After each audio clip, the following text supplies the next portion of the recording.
আসসালামু আলাইকুম। কি অবস্থা? কেমন আছেন সবাই? আশা করব সবাই খুবই ভালো আছেন। আমার স্পোর্টস 99 চ্যানেলে আপনাদের সবাইকে স্বাগত।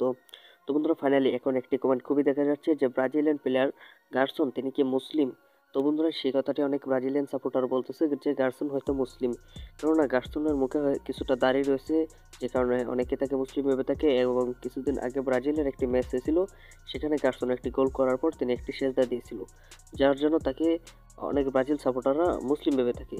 তবে তিনি কি আসলেই মুসলিম? তবে চলুন সে বিষয়ে কিছু জেনে নেওয়া যাক। তো বন্ধুরা, সবার প্রথম একটি কথা বলতে চাই যে খেলাধুলার বিষয়ে আসলে ধর্মের বিষয়টা না টানাটাই ভালো হবে। তো চলুন ভিডিওটি শুরু করা যাক।